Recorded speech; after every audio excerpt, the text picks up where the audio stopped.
Olá pessoal, tudo bem? Um grande abraço para você que acompanha o Mestres da História.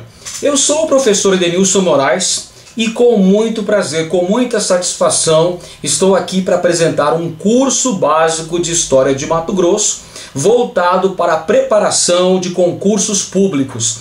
Se você está estudando, precisa se preparar de uma maneira condizente para as provas dos concursos públicos aqui em Mato Grosso, tem neste curso uma excelente oportunidade. Este curso está dividido em 4 momentos, que são 4 videoaulas abrangendo todas as temáticas que constam no edital deste concurso. Você tem, por exemplo, na primeira aula, o período colonial. No segundo momento, iremos abordar o período imperial. E nos terceiros e quartos momentos, iremos trabalhar o período republicano. Então, vamos nestes 4 momentos, nestas 4 videoaulas, tratar dos assuntos mais recorrentes nos concursos públicos sobre história regional, sobre a história de Mato Grosso. E vamos seguir à risca o edital. Tenho certeza, se você acompanhar nossas aulas, se você fizer as anotações e se você principalmente procurar resolver as atividades que eu vou deixar linkado aqui na descrição deste vídeo, com certeza você vai ter um grande desempenho, vai ficar muito competitivo e de repente vai até conseguir gabaritar na sua prova. Beleza então, pessoal? Vamos começar então a nossa aula inaugural, a nossa aula magna. Iremos tratar do período colonial. O que vem a ser o período colonial? É o contexto histórico em que o Brasil estava inserido dentro de uma ótica mercantilista. O Brasil era colônia de Portugal. E é nesse contexto histórico do século XVIII que as terras mato-grossenses foram inseridas ao patrimônio colonial português. Isso é o que nós vamos estudar na aula de hoje. Vamos começar falando sobre a descoberta de ouro, que marca o início da colonização da América Portuguesa. Porém, antes de falarmos sobre a descoberta de ouro, precisamos entender o que foram as expedições bandeirantes, aquelas expedições de caráter particular que eram advindas da capitania de São Vicente, que posteriormente seria denominada Capitania de São Paulo, penetravam os sertões brasileiros em busca de alternativas econômicas, em busca de variadas formas de riqueza. Os indígenas destinados à escravidão ou riquezas minerais, ouro e pedras preciosas. As bandeiras surgiram na capitania de São Vicente em razão da estagnação econômica vivenciada por esta região da América Portuguesa. O que aconteceu então na capitania de São Vicente? Que ela entrou num processo de estagnação econômica. O que aconteceu é que a capitania de São Vicente não conseguiu acompanhar a concorrência das capitanias nordestinas na produção de cana-de-açúcar, principalmente Pernambuco e Bahia. Sendo assim, a capitania de São Vicente ficou atrasada do ponto de vista econômico e enfrentou sérias dificuldades econômico-financeiras. Sendo assim, surgem atividades complementares, atividades paralelas para suprir essa carência da população do Planalto Vicentino.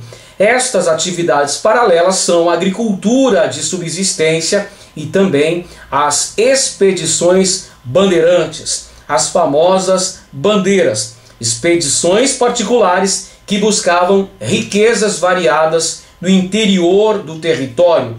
As bandeiras atravessavam constantemente os limites estabelecidos pelo Tratado de Tordesilhas. É por isso que nós podemos dizer que, indiretamente, as expedições bandeirantes acabaram contribuindo para o alargamento informal dos domínios coloniais portugueses na América.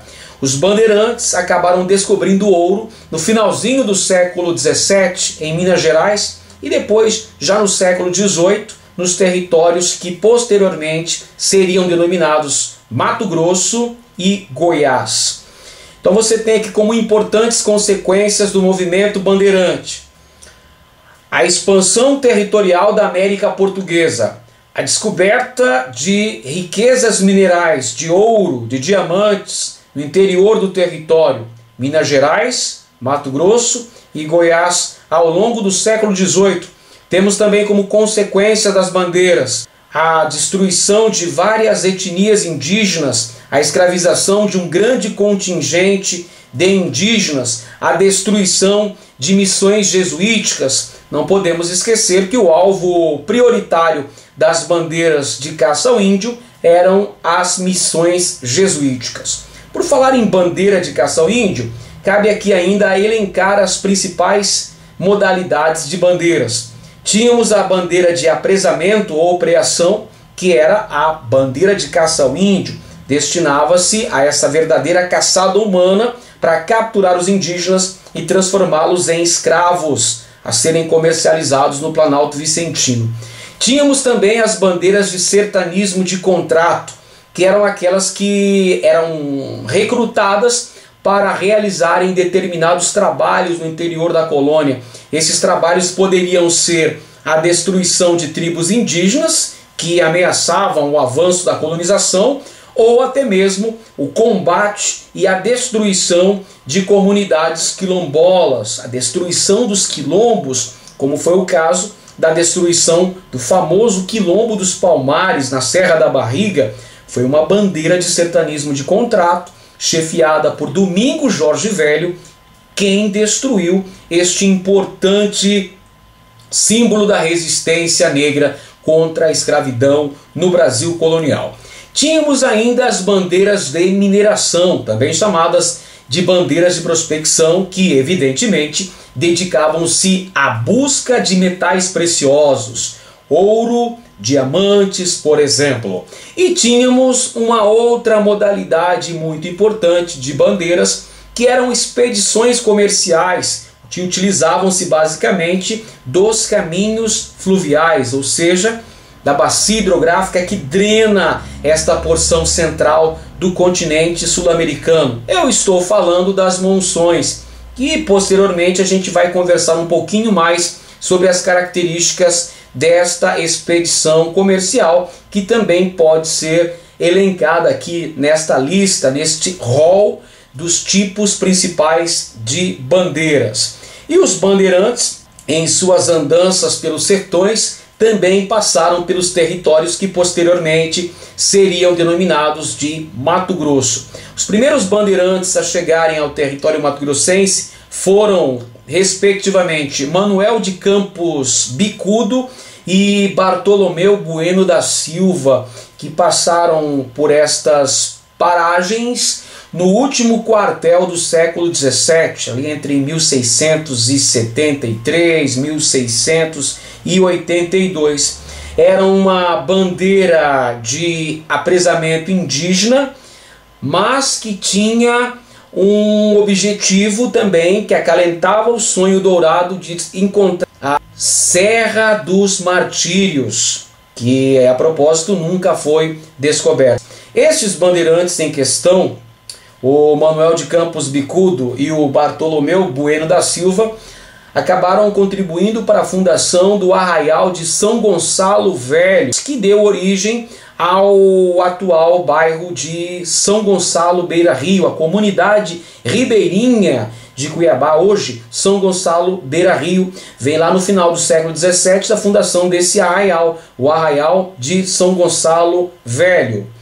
Posteriormente, já no início do século XVIII, nós tivemos outras bandeiras que adentraram ao território mato-grossense, como por exemplo a bandeira de Antônio Pires de Campos, que aqui chegou no ano de 1718, também com o propósito de capturar indígenas.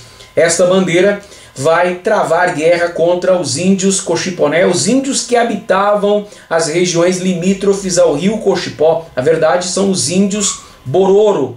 Antônio Pires de Campos vem com essa missão de capturar índios e levá-los como escravos. No ano seguinte, uma outra bandeira chega até a região do rio Cochipó, é a bandeira chefiada por Pascoal Moreira Cabral, que vem também com o firme propósito de capturar índios. É uma bandeira de apresamento indígena que não consegue realizar o seu intento por causa da resistência empreendida pelos índios, pelos Cochiponé, que vão travar guerra com os elementos da bandeira de Pascoal Moreira Cabral, que a propósito foram socorridos pela bandeira dos irmãos Antunes Maciel e acidentalmente acabaram descobrindo ouro junto às margens do rio Cochipó.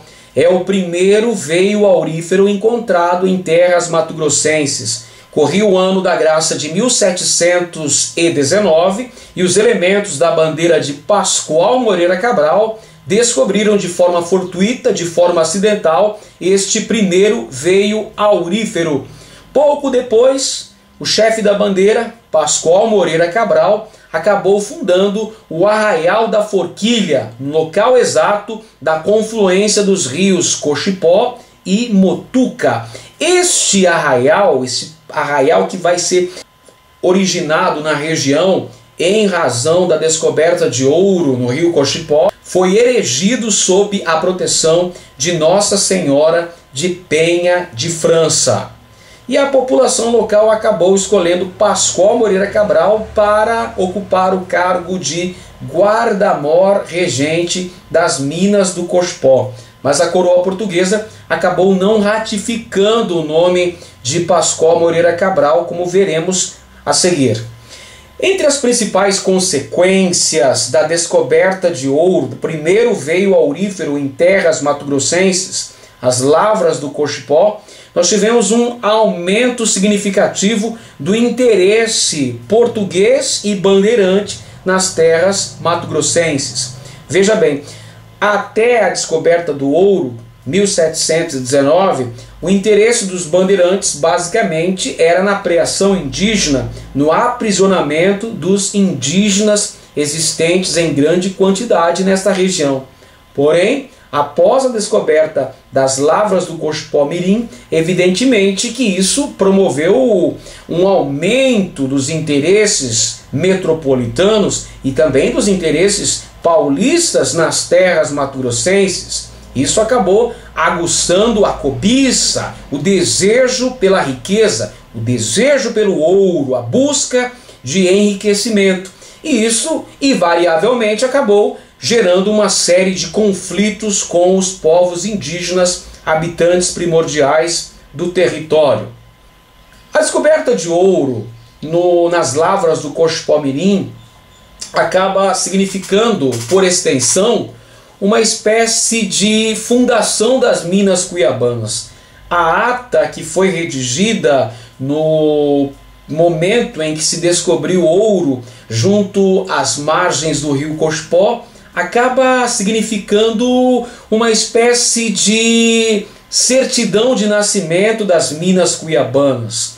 E a coroa portuguesa acaba nomeando João Antunes Maciel para o cargo de superintendente-geral das minas cuiabanas e Fernão Dias Falcão para o cargo de capitão-mor regente. No ano de 1722, um outro bandeirante sorocabano, Miguel Sutil, que era sorocabano como Pascoal Moreira Cabral, ele acabou descobrindo também de forma acidental as famosas lavras do Sutil.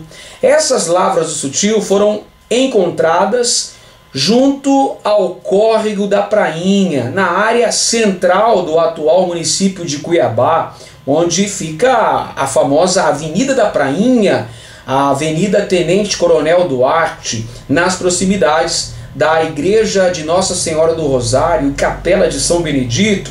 Nessa região foi encontrada por dois índios, José Barbosa de Sá, que é o primeiro cronista das Minas Cuiabanas. Ele diz que são dois índios que faziam parte da bandeira de Miguel Sutil, dois índios escravizados, que encontraram de forma acidental pepitas de ouro junto ao cascalho do córrego da Prainha, afluente do rio Cuiabá. Eles supostamente estariam procurando mel para alimentação do bandeirante Miguel Sutil e acabaram encontrando essas jazidas junto ao córrego da Prainha. E esse fato acaba promovendo um deslocamento populacional. do Arraial da Forquilha, no Cochipó-mirim, para o arraial que vai se formar junto ao córrego da Prainha, o Arraial do Bom Jesus de Cuiabá. Então esse fato, a descoberta das lavras do Sutil, são fundamentais para o povoamento junto às margens do córrego da Prainha, o que para muitos historiadores é considerado a origem histórica da atual cidade de Cuiabá, a partir do Arraial do Bom Jesus do Cuiabá, a partir das famosas Lavras do Sutil, que segundo José Barbosa de Sá, cronista da época, um cronista setecentista, habitante da vila de Cuiabá, teria sido um dos maiores, um dos mais significativos veios auríferos encontrados no Brasil durante o século XVIII. Bem, com o estabelecimento desses arraiais, com o crescimento da população, porque afinal de contas, com a descoberta das lavras do Sutil, um grande número de pessoas afluiu para esta região. Pessoas advindas principalmente da sede do povoado, a capitania de São Paulo, veio para o Arraial do Bom Jesus de Cuiabá. Então tornou-se necessário o estabelecimento de um abastecimento regular das minas cuiabanas, uma vez que a maioria esmagadora da população dedicava-se à cata do ouro, à busca do vil metal. Sendo assim, foi necessário regularizar o abastecimento alimentar desta população. Os produtos de primeira necessidade, tais como mandioca, milho, feijão, vinham de duas localidades próximas às minas cuiabanas: Rio Abaixo, atual município de Santo Antônio de Leverger, e Serra Acima, atual município de Chapada dos Guimarães. Por outro lado, os produtos de um comércio de maior porte, tais como vestimentas, ferramentas de trabalho, alimentos diversos, dentre eles o sal, escravos, vinham através das monções provenientes da capitania de São Paulo. Aproveitavam-se da rede hidrográfica que drena a porção central da América do Sul para fazerem o trajeto Araritaguaba até o Arraial do Bom Jesus, Cuiabá. Essas são as famosas monções de abastecimento, um tema importantíssimo para se compreender a história de Cuiabá, um tema que foi estudado de forma brilhante pelo historiador brasileiro Sérgio Buarque de Holanda, na sua obra Monções. As monções eram expedições fluviais de comércio que tinham o objetivo principal de promoverem o abastecimento das regiões mineradoras. Elas traziam uma grande gama de mercadorias, escravos destinados aos duros trabalhos da mineração, traziam também funcionários da coroa portuguesa, religiosos, trouxeram até o governador de São Paulo, Dom Rodrigo Moreira César de Menezes, traziam ferramentas de trabalho, traziam remédios que eram fundamentais para a sobrevivência da população estabelecida nos arraiais aqui da região de Cuiabá. Perfeito, meus amigos? Vale destacar ainda que as monções enfrentaram uma série de dificuldades ao longo do trajeto interior de São Paulo até Cuiabá.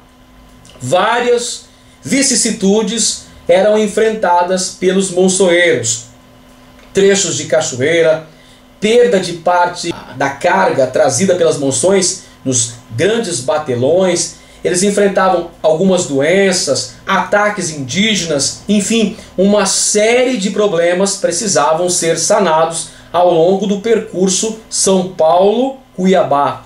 É por essa razão que ao final desse percurso, que geralmente levava de 4 a 6 meses, isso mesmo, o período que demorava essa viagem do interior de São Paulo para Cuiabá variava entre 4 e 6 meses, dependendo sempre do volume de água dos rios.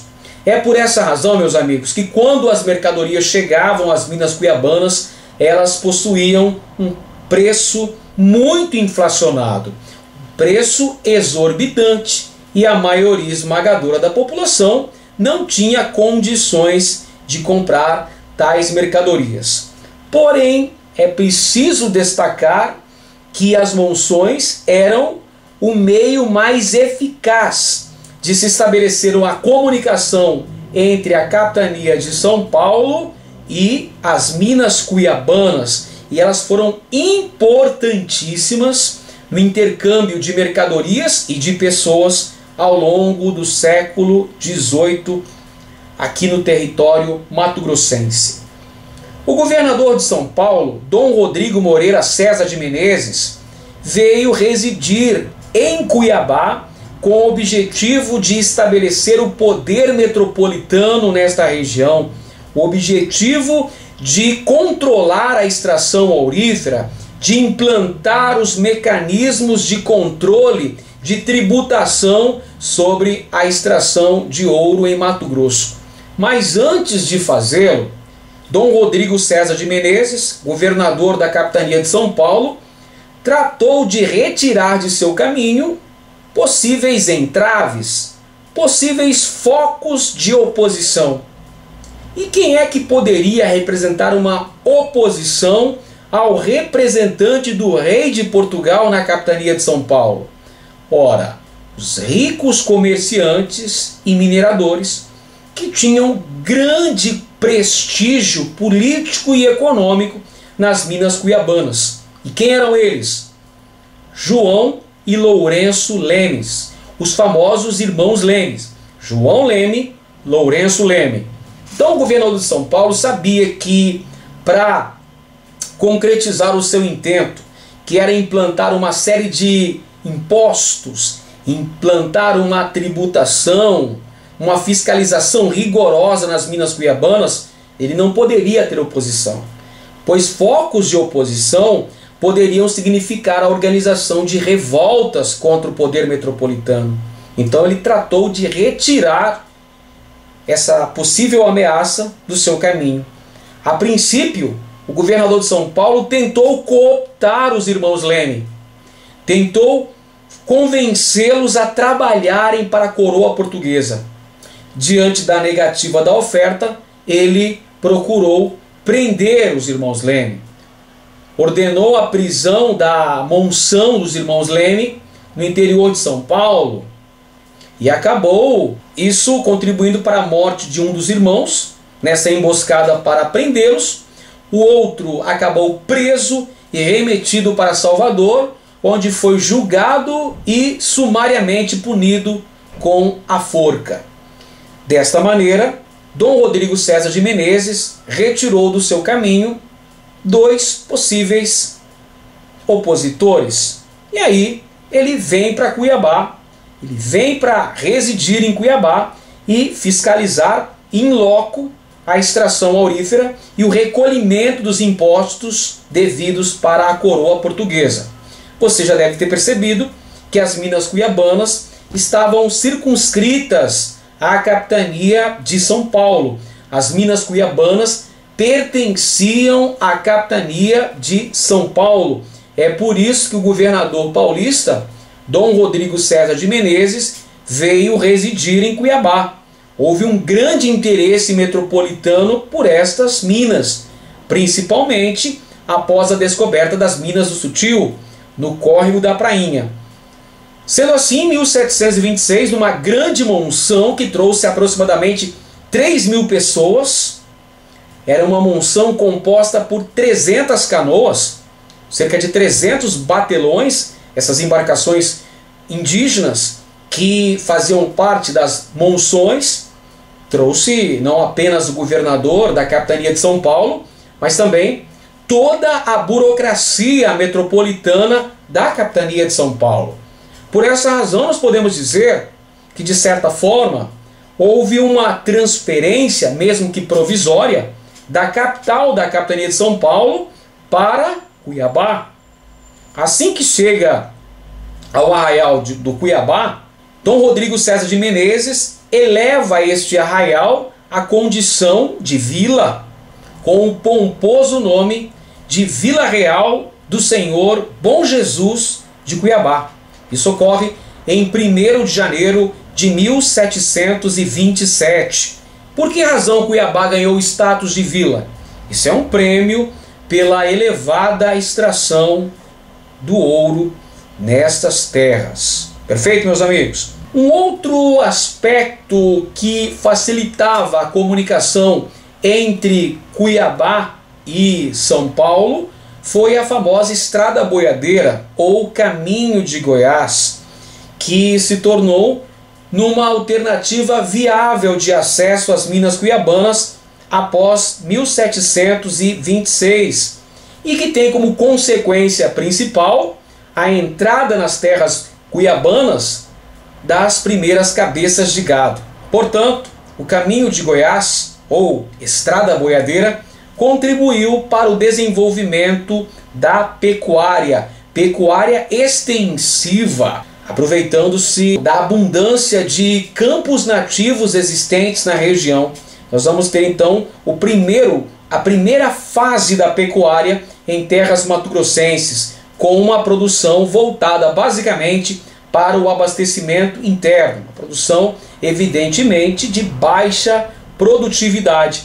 E nesse contexto aí do século XVIII, vai ter um grande destaque na atividade pecuária em terras mato-grossenses a fazenda Jacobina, estabelecida em terras que pertencem ao atual município de Cáceres, interior de Mato Grosso. Bem, com o estabelecimento do poder metropolitano em terras cuiabanas, com a presença do governador de São Paulo e de toda a burocracia administrativa da coroa portuguesa nestas terras, é claro que houve uma elevação significativa da cobrança de impostos, uma elevação da tributação sobre a extração aurífera. Isso acabou contribuindo para um processo de esvaziamento populacional. Muitos mineiros acabaram deixando o território de Cuiabá, alguns voltando para São Paulo, outros adentrando no território de Goiás, outros ainda embrenhando-se mais na fronteira oeste, na região do Vale do Rio Guaporé, como foi o caso dos irmãos Pais de Barros, que acabaram descobrindo uma série de jazidas auríferas nesta região que foi denominada de Mato Grosso, em razão da exuberante vegetação, com árvores altas, com árvores com uma mata densa. Por essa razão que os bandeirantes a denominaram Mato Grosso. É o Vale do Guaporé. Ou seja, tivemos uma expansão territorial para a fronteira oeste. Isso faz com que a coroa portuguesa apresse o processo de criação da capitania de Mato Grosso. Ou seja, as terras deste território são desmembradas da capitania de São Paulo e é criada a capitania de Mato Grosso e a capitania de Goiás, a capitania vizinha de Goiás. Todo esse território fazia parte da capitania de São Paulo. Então a coroa portuguesa, com o objetivo de promover uma melhor administração dessas terras, resolve então desmembrá-las da capitania de São Paulo. É criada a capitania de Goiás e a capitania de Mato Grosso pela mesma carta régia, datada de 9 de maio de 1748. O rei de Portugal resolve então criar a capitania de Mato Grosso e também nomeia Dom Antônio Rolim de Moura para o cargo de primeiro capitão-general e governador da capitania de Mato Grosso. Rolim de Moura vem para Cuiabá, 1751, e vai ter a missão de escolher o local estratégico para a edificação da primeira capital da capitania de Mato Grosso. E esse local estratégico precisava necessariamente ser o Vale do Guaporé. Por essa razão que em 19 de março de 1752 foi fundada, junto às margens do rio Guaporé, Vila Bela da Santíssima Trindade, com a missão de ser a sede administrativa da capitania de Mato Grosso. Necessário dizer também que Vila Bela da Santíssima Trindade foi erigida em um local insalubre. Por que insalubre? Porque facilitava a ocorrência de doenças. O que facultava essas doenças, meus amigos, eram as constantes cheias do rio Guaporé, fazendo com que a região tivesse doenças tropicais, entre elas a temível malária, que acabou acometendo uma boa parte da população do Vale do Guaporé. Para os senhores terem uma ideia, até mesmo 2 governadores de Mato Grosso do período colonial acabaram falecendo, acometidos pela maleita ou malária. Foram eles João de Albuquerque de Melo Pereira e Cáceres e Manuel Carlos de Abreu Menezes. Você vê, a situação não estava fácil não.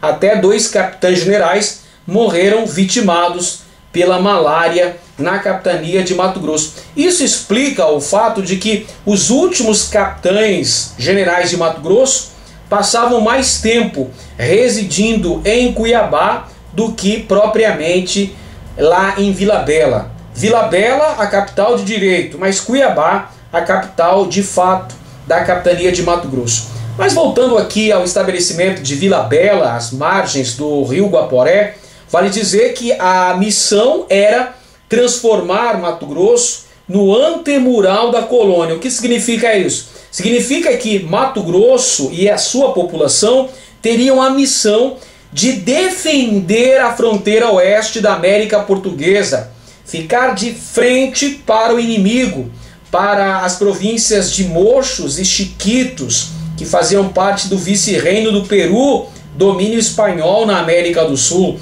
Então recaía sobre os ombros da população da capitania de Mato Grosso a tarefa de defender este território colonial português.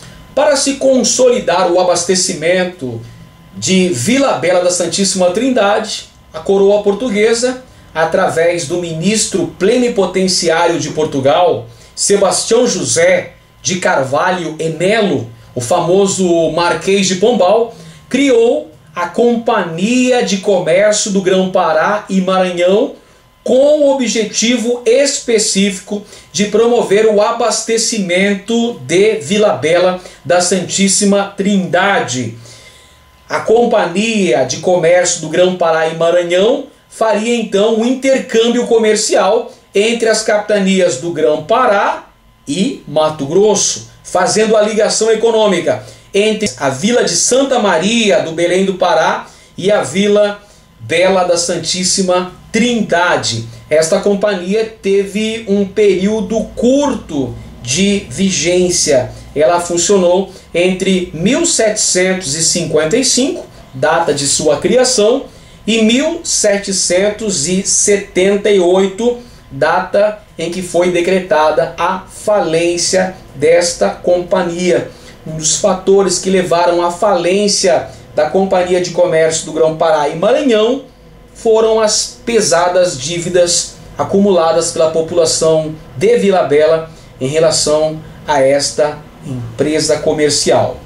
Rolim de Moura, então, é o primeiro governador de Mato Grosso. Ele é importante porque ele funda a capital, no Vale do Guaporé. Ele vai agir com diplomacia nas questões de fronteira com os espanhóis, vai evitar o confronto com os índios bravios da região, em especial os Paiaguá e os Guaicuru. Rolim de Moura traz os padres jesuítas para Mato Grosso. Inclusive, a primeira missão jesuítica estabelecida em Mato Grosso ocorre durante o governo de Dom Antônio Rolim de Moura Tavares, o Conde de Azambuja, fundação da missão de Santana, na região de Serra Cima, atual Chapada dos Guimarães. Rolim de Moura também traz cabeças de gado, estabelece algumas companhias militares no Vale do Guaporé. Enfim, Rolim de Moura procurou, de todas as formas, estabelecer o poder metropolitano junto à fronteira oeste, ou seja, no Vale do Guaporé.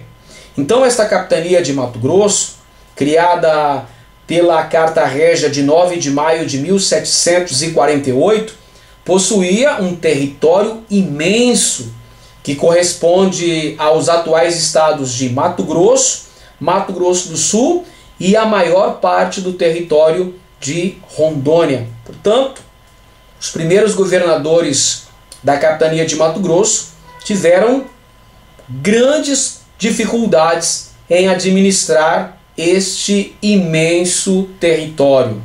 Bom, ainda falando sobre a capitania de Mato Grosso, um outro tema importante é analisar de que forma que ocorreu a expansão da fronteira oeste, porque era interesse de Portugal, nesse contexto histórico, assegurar a posse desse território.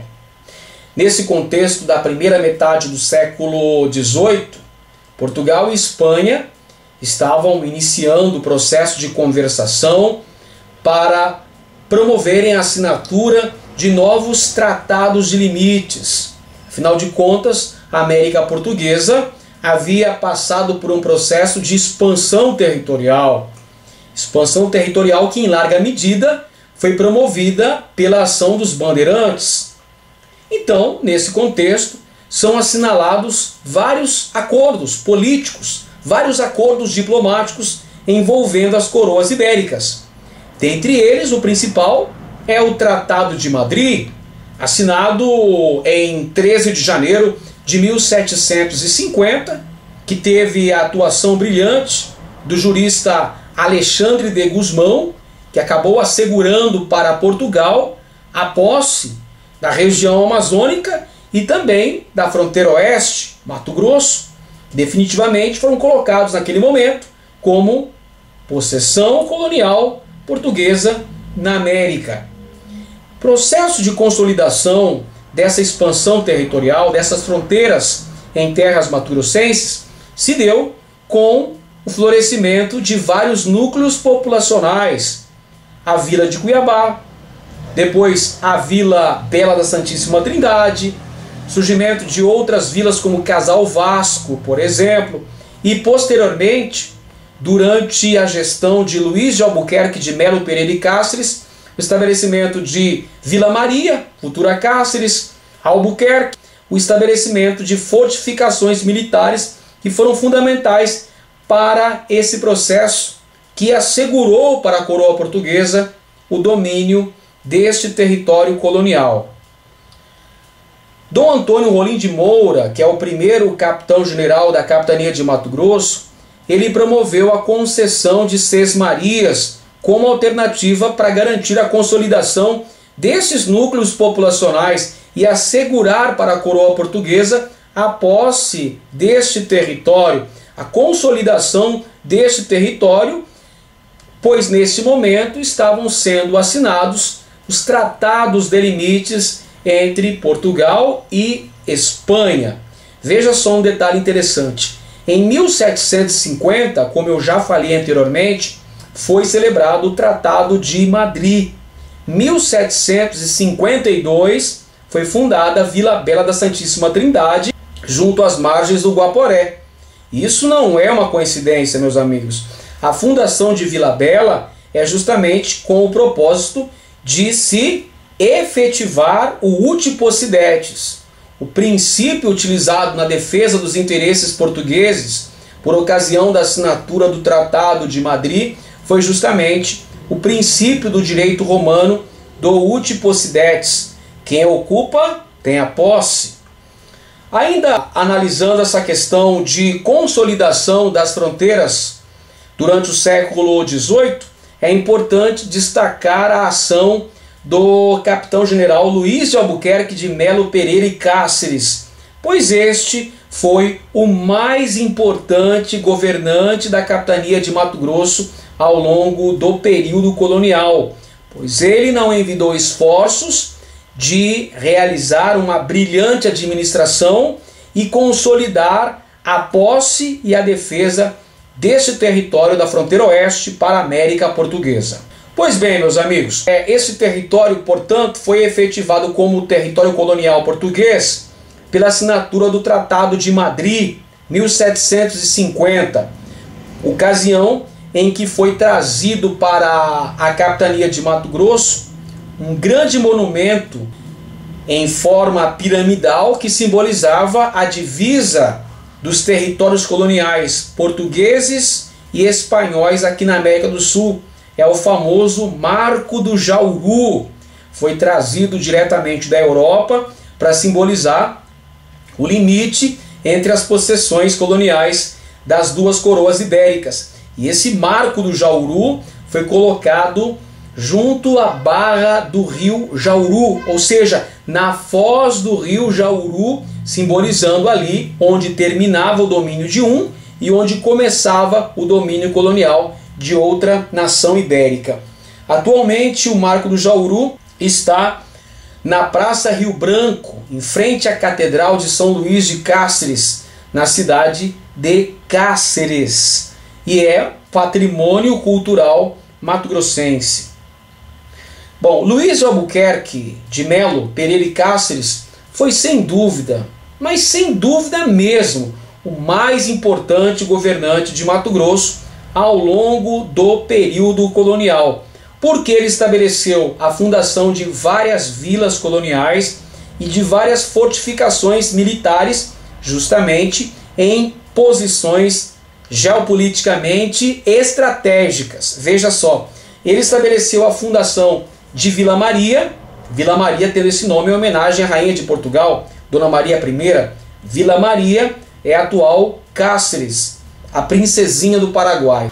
Promoveu ainda a fundação de Casal Vasco, uma vila localizada acima de Vila Bela da Santíssima Trindade, mais ao norte de Vila Bela da Santíssima Trindade. Fundou ainda as vilas de Cocais, que deu origem ao município de Nossa Senhora do Livramento, e São Pedro del Rei, atual aprazível município de Poconé, além de Albuquerque, atual Corumbá, cidade do estado vizinho, do Mato Grosso do Sul. Além disso, meus amigos, nós temos que lembrar também que Luiz de Albuquerque de Melo Pereira e Cáceres, o mais importante governante de Mato Grosso ao longo do período colonial, promoveu também a instalação de fortificações militares, presídios em locais estratégicos ao longo da fronteira com o domínio colonial espanhol. Promoveu, por exemplo, a fundação do Real Forte Príncipe da Beira, junto ao rio Guaporé, também o Forte Nossa Senhora da Conceição, o Forte de Coimbra, junto ao rio Paraguai,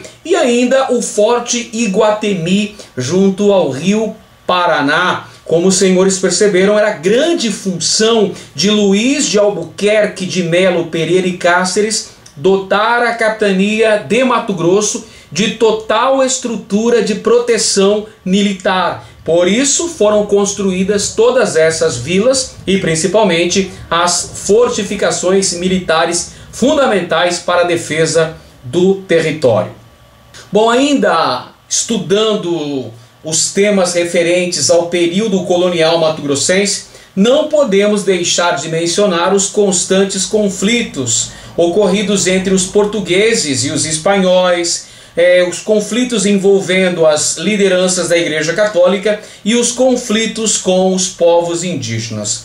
Bem, os conflitos entre portugueses e espanhóis ocorriam, evidentemente, por questões de fronteira, por questões de delimitação das fronteiras entre os dois impérios coloniais aqui na América do Sul. Evidentemente que essa questão de um temor de uma invasão espanhola em território mato-grossense era justamente em virtude da definição dos territórios coloniais, da assinatura de vários tratados de limites envolvendo as coroas ibéricas. Tratado de Madrid, Tratado de Santo Ildefonso, Tratado de Badajoz, por exemplo. Então, a grande questão desse conflito entre interesses lusitanos e castelhanos dizia respeito à definição e também à defesa da fronteira oeste. Havia a proximidade com as províncias de mochos e Chiquitos, que faziam parte do vice-reino do Peru. Então a coroa portuguesa tinha o interesse de assegurar a posse do território da fronteira oeste da América Portuguesa. É por essa razão que os portugueses utilizaram inclusive os indígenas aliados na defesa da fronteira. Nesse contexto histórico da segunda metade do século XVIII, quando foram lavrados vários tratados de limites entre Portugal e Espanha. Só para citar os mais importantes: Tratado de Madrid, 1750, Tratado de Santo Ildefonso, 1777. Em relação às questões referentes à Igreja Católica, é sabido por todos que vigorava o sistema de padroado, ou seja, uma aliança existente entre a Igreja Católica Apostólica Romana e a coroa portuguesa. A Igreja Católica estava subordinada à coroa portuguesa e ela foi uma aliada forte no processo de colonização, não apenas em Mato Grosso, mas na América Portuguesa como um todo. Para você ter uma ideia, quando veio para Mato Grosso o primeiro capitão-general, Rolim de Moura, ele trouxe vários religiosos. Alguns foram com ele para Vila Bela, para a fundação da Catedral de Vila Bela, e outros foram para Chapada, foram para a região de Santana de Chapada, onde foi instalada uma missão jesuíta, a missão de Santana de Chapada. Então havia uma ligação política entre a Igreja Católica e o Estado português. Mas, durante o período em que o Marquês de Pombal teve uma proeminência política na coroa portuguesa, ele adotou uma série de medidas que visavam diminuir essa influência da Igreja Católica em aspectos políticos lá de Portugal. Então houve a expulsão dos padres da Companhia de Jesus de todos os territórios portugueses, não apenas na metrópole, mas também na colônia. Então isso fez com que as missões jesuíticas que existiam na América Portuguesa passassem para a mão de leigos, o que foi extremamente prejudicial para o interesse dos índios aldeados nestas missões jesuíticas. E sempre houve um litígio entre elementos da Igreja Católica e os colonos, porque a Igreja Católica, sobretudo os padres da Companhia de Jesus, desejavam catequizar os povos indígenas, ao passo que os colonos, por muitas vezes, desejavam escravizar esses povos indígenas. Então houve esse conflito de interesses. Em relação à atuação da Companhia de Jesus aqui em terras mato-grossenses, nós tivemos a criação da missão jesuítica de Santana da Chapada. E os jesuítas acabaram expulsos por ordem do Marquês de Pombal, déspota esclarecido de Portugal. A relação entre indígenas e colonizadores foi extremamente litigiosa. Conflitos latentes marcaram esta relação ao longo de todo o processo colonial de Mato Grosso. Então tivemos o atrito existente entre os vários povos indígenas e os colonizadores. Porque os índios, em geral, tinham duas atitudes a tomar em relação ao avanço da colonização. Ou eles se tornavam aliados dos colonizadores e acabavam submetidos à autoridade destes, ou então eles enfrentavam estes colonizadores e aí poderiam ser escravizados ou exterminados. Os índios aliados dos portugueses aqui na capitania de Mato Grosso, por diversas vezes foram utilizados na defesa da fronteira, na construção de fortes, de presídios, de fortalezas ou em outras atividades militares, como por exemplo lá em Vila Bela, com a criação da Companhia dos Pedestres, muitas vezes com participação de elementos indígenas e até mesmo de elementos negros. Em relação aos povos indígenas que mais empreenderam uma tenaz resistência diante do avanço da colonização, nós podemos citar Guaicuru, Caiapó e Paiaguá. Os Paiaguá, que ficaram conhecidos como índios canoeiros, que promoviam constantes ataques às monções e faziam esses ataques no leito dos rios.